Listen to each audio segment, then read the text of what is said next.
আসসালামু আলাইকুম। এখন রাজনীতির অঙ্গনে কি যে শুরু হচ্ছে মানে যা বলার শেষ নাই। আপনি জানেন বাংলাদেশে এই গণঅভ্যুত্থানের পর বিএনপি এবং জামাতের ভিতরে তাদের দুই দলের ভিতরে যে কুন্দল সৃষ্টি হয়েছে, সেই কুন্দল এখনো পর্যন্ত রাজনীতি অঙ্গনে চলছে এবং এতে কিন্তু সাধারণ মানুষ হতাশ হয়ে যাচ্ছে এবং যারা সাধারণ গ্রাম পর্যায়ে যারা মানুষ আছে, যারা সাধারণ ভোটার, তাদের মনের ভিতরে একটা আতঙ্ক জমে উঠেছে। আপনারা জানেন যে আওয়ামী লীগ সরকার যাবার পরে ডক্টর মোহাম্মদ ইউনূস সরকার, ডক্টর মোহাম্মদ ইউনূস যখন ক্ষমতায় গ্রহণ করে এবং ক্ষমতা নেয়, তারপর থেকে কিন্তু রাজনৈতিক অঙ্গনে এবং ভোটারদের সাধারণ মানুষকে একটা আতঙ্ক করা হয়েছে। সেই আতঙ্কটা কি? সে আতঙ্ক হয়েছে, অনেক মানুষকে বলা হয়েছে যে এই ডক্টর মোহাম্মদ ইউনূস আরও 10 বছর বা 5 বছর ক্ষমতা থাকবে, এর আগে তারা ক্ষমতা ছাড়বে না। এমন করে সাধারণ মানুষ একটা দিশাহারা হয়ে পড়েছে।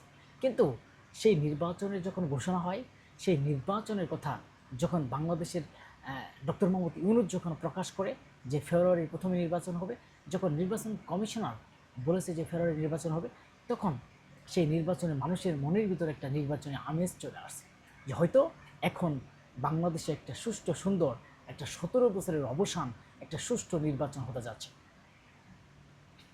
বিভিন্ন যারা বিশ্লেষণ আছেন, তারা যে বলেছে বাংলাদেশে আদৌ কি সুষ্ঠু সুন্দর নির্বাচন সম্ভব কিনা, কিন্তু নির্বাচন সুষ্ঠু সুন্দর নির্বাচন হবেও কিনা এ নিয়েও মানুষের মনের ভিতরে একটা দ্বন্দ্ব তৈরি হয়েছে এবং মানুষের মনের ভিতরে একটা আতঙ্ক রয়েছে যে কাকে ভোট দিবে, কে ক্ষমতায় যাবে। কিন্তু আজকে আমরা দেখি যে অনেক সময় দেখেছি যে বিএনপি চাঁদাবাজ, বিএনপি ধান্দাবাজ, বিএনপি গণতন্ত্রের দোহাইদের, তারা গণতন্ত্র মানে না এবং তারা সংস্কার মানে না। কিন্তু বাংলাদেশের যে জামাতে ইসলাম, তারা সংস্কার মানে, তারা গণভোটের পক্ষে, তারা মানুষের পক্ষে এবং তারা আগামীতে সরকার গঠন করবে এবং চাঁদাবাজি ধান্দাবাজি চায় না। কে চাঁদাবাজি করলো, কে টেন্ডারবাজি করলো এবং কাকে জনগণ চায়, কাকে চায় না, সেটার 1 নম্বর ফলাফল আসবে এই আগামী জাতীয় সংসদ নির্বাচনের মাধ্যমে। যদি বিএনপি কোনো অপরাধ করে থাকে, বিএনপি যদি চাঁদাবাজ ধান্দাবাজ করে থাকে, তাহলে তো তাদেরকে জনগণ ভোট দিবে না। এখন জনগণ যদি তাদেরকে ভোট দেয়, তাহলে আপনারা যতই চাঁদাবাজ বা ধান্দাবাজ বিভিন্ন কিছু আপনারা বলেন না কেন, তাহলে কোনো আপনাদের কথায় কোনো কাজ হবে না। কিন্তু এখন যে প্রশ্নের উদ্দেশ্য হচ্ছে যে বিএনপি মির্জা ফখরুল ইসলাম আলমগীর গতকাল এক বক্তব্য দিয়েছেন তিনি। সেই বক্তব্যতে একটা মানুষের মনের ভিতরে একটা কেমন জানি একটা কথা চলে আসছে। যেমন বিএনপি মির্জা ফখরুল বলেছেন যে বিএনপি কোনো ভেসে আসা রাজনৈতিক দল না। বিএনপির প্রতিষ্ঠাতা জিয়াউর রহমান, যিনি গণতন্ত্রের জন্য লড়াই করেছেন এবং গণতন্ত্রের জন্য তিনি মানুষের মাঝে প্রতিটা রাজনৈতিক দলকে বিলিয়ে দিয়েছেন এবং প্রতিটা রাজনৈতিক দলকে গণতন্ত্রের স্বার্থের জন্য প্রতিটা রাজনৈতিক দল দরকার এবং অনেক রাজনৈতিক দলে তারা নির্বাচন করে প্রতিদ্বন্দ্বিতা করে আগামী একটা নির্বাচন গঠন করবে এবং জনগণ যাকে রায় দিবে তাকেই সরকার গঠন করা হবে। এর জন্য তিনি এক কথায় বলা হয়, তারপরে তার যে স্ত্রী সহধর্মিণী বেগম খালেদা জিয়া, তিনি হচ্ছেন গণতন্ত্রের মাথা নামে আখ্যায়িত করা হয়েছে এবং আপসহীন দেশনেত্রী বেগম খালেদা জিয়া, যিনি জিয়াউর রহমানের আদর্শ অনুযায়ী তিনি গণতন্ত্রের জন্য লড়াই করেছেন, গণতন্ত্রের জন্য সংগ্রাম করেছেন, কখনো আপোষ করে নাই, কখনো আওয়ামী লীগের সাথে তিনি কখনো আপোষ করে নাই এবং তিনি এক কথায় বাংলাদেশে তাকে বলা হয়েছে যে গণতন্ত্রের মাতা এবং দেশনেত্রী বেগম খালেদা জিয়া আসফ, যে আপোষহীন দেশনেত্রী বেগম খালেদা জিয়া। কিন্তু এই যে মির্জা ফখরুল ইসলাম কেন এই কথাগুলো বললেন যে আওয়ামী লীগ আওয়ামী লীগের নিয়ে বিভিন্ন দলকে নিয়ে যখন প্রশ্ন ওঠে, তখন মির্জা ফখরুল ইসলাম বলেছেন যে বঙ্গবন্ধুর সময় তারা একদলীয় শাসন ব্যবস্থা কায়েমের প্রচেষ্টা চলছিল, সেই একদলীয় শাসন ভেঙে জিয়াউর রহমান কিন্তু এই গণতন্ত্র প্রতিষ্ঠা করেছে। কিন্তু সেই বিএনপি সেখানে কোন থেকে বিএনপি উঠে আসছে, আর আজকে বিএনপিকে অবজ্ঞা করা এবং বিএনপিকে অবহেলিত করা এবং বিএনপিকে খাটো করে দেখা একটা রাজনৈতিক প্রতিদিনের একটা চিত্র হয়ে গেছে। এদিকে আমরা দেখছি যে এনসিপির নেতাকর্মীরা তারা বলেছে যে একদিনের যে বিএনপির যে লোক একদিনে যে চাঁদাবাজি করে সেই একদিনের চাঁদাবাজি দিয়ে নাকি আপনার এই গণভোটের আয়োজন করা যেতে পারে।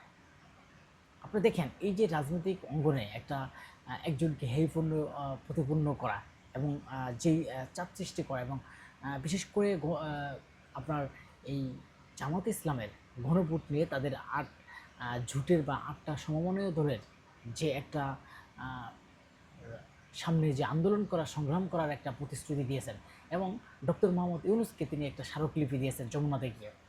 যে স্মারকলিপিতে প্রথমেই বলা হয়েছে পেয়ার পদ্ধতিতে নির্বাচন এবং তারা গণভোট, নির্বাচনের আগে গণভোট চায় এবং সুষ্ঠু সুন্দর নির্বাচন চায়, নির্বাচন একটা গ্রহণযোগ্যতা পাবে এবং নির্বাচন তারা চায়। কিন্তু প্রশ্ন উঠছে যে তারা যে সুষ্ঠু সুন্দর নির্বাচন চায় এবং আগে যে গণভোট চায়, এখানে বিএনপি একদম পরিষ্কারভাবে বলে দিয়েছেন যে তারা গণভোট নির্বাচনের আগে মানবে না। এখন তারা বলছে কোনো হাঙ্গি পাঙ্গি মানব না এবং তাদের ঘি লাগবে এবং ঘি উঠাইতে হবে, এমন বলেছেন জামাতের নায়েবে আমির তাহের সাহেব। তিনি যে কথাটা বললেন যে তাদের গণভোট আগে লাগবেই, কোনো হাঙ্গি ভাঙ্গি তারা বুঝবে না এবং 11ই নভেম্বরের ভিতরে যদি সেই গণভোটের দাবি না মেনা হয় এবং ডক্টর মোহাম্মদ ইউনূস না শুধু, ঢাকা চিত্র কিন্তু পরিবর্তন হয়ে যাবে একদম। তিনি বলেছেন যে ঢাকার চিত্রটা একদম পাল্টে যাবে। আপনি দেখেন এই মুহূর্তে যদি বাংলাদেশের যে রাজনীতির অবস্থা চলতেছে, এই মুহূর্তে যদি বিএনপি, বাংলাদেশে একটা বড় রাজনৈতিক দল এবং বিএনপি যদি মাঠ পর্যায়ে তাদের ওয়ার্ড পর্যায়ে একটা সংগঠন বা তাদের যে নেতৃত্ব আছে তারা যদি আন্দোলন সংগ্রাম করে যে নির্বাচনের আগে গণভোট মানব না, এর জন্য যা ইচ্ছা তাই করবে, তাহলে আপনারা যদি দেশের অবস্থা এবং ঢাকার চিত্র যদি ভিন্ন করে দেন তাহলে তারা কি করবে? আচ্ছা, তারা তখন বলবে যে গণভোট নির্বাচন আগে হওয়া দেওয়া যাবে না, তার জন্য তারা সংগ্রাম করবে। তখন কী হবে? তারাও তো বলবে, তারাও ঢাকার চিত্র পাল্টে দেবে। আপনারা যদি অল্প সংখ্যক মানুষে যদি ঢাকার চিত্র পরিবর্তন করে দেন, ক্ষমতার দাপট দেখায় করেন, তাহলে বিএনপি তখন কী করবে? তাহলে ডক্টর মোহাম্মদ ইউনূস কোন দিকে যাবে? কিন্তু ডক্টর মোহাম্মদ ইউনূস আদৌ কি নির্বাচন পর্যন্ত ক্ষমতায় থাকতে পারবে কিনা? কিন্তু বিশেষ করে রাজনৈতিক দলের ভিতরে যে কোন দল যে সমস্যাগুলো চলছে, এই কারণে কিন্তু রাজনৈতিক দলের ভিতরে একটা সমস্যার সম্মুখীন আমরা দিক দেখতে পারছি। ডক্টর মোহাম্মদ ইউনূসের আরেকটা ভুল হচ্ছে যে সব রাজনৈতিক দল নিয়ে তাদেরকে গণভোটের ব্যাপারে বা নির্বাচনের ব্যাপারে তাদেরকে এক জায়গায় কথা বলার দরকার। কিন্তু তা না হলে বাংলাদেশ অবস্থা খারাপের দিকে যেতে পারে। আপনি জানেন যে বিএনপিকে, মির্জা ফখরুল বলেছেন বিএনপিকে অবজ্ঞা করা, অবহেলা করা, এর জবাব কিন্তু বিএনপি দেবে। যখন দেখলাম যে এরা আলটিমেটাম করে রাজপথে নামলো গণভোট লাগবে, তখন বিএনপি তো আন্দোলন করবে, বিএনপি তো সংগ্রাম করবে এবং নির্বাচনকে পেছানোর জন্য যে জামাত বলছে যে নির্বাচন পিছিয়ে যাক কিন্তু গণভোট আগে লাগবে, কিন্তু মির্জা ফখরুল বলছেন আগে গণভোট হবে না, নির্বাচনের দিন গণভোট এবং নির্বাচন হবে, যেদিন নির্বাচন সেদিনই গণভোট হবে। তাহলে সময়টা কি?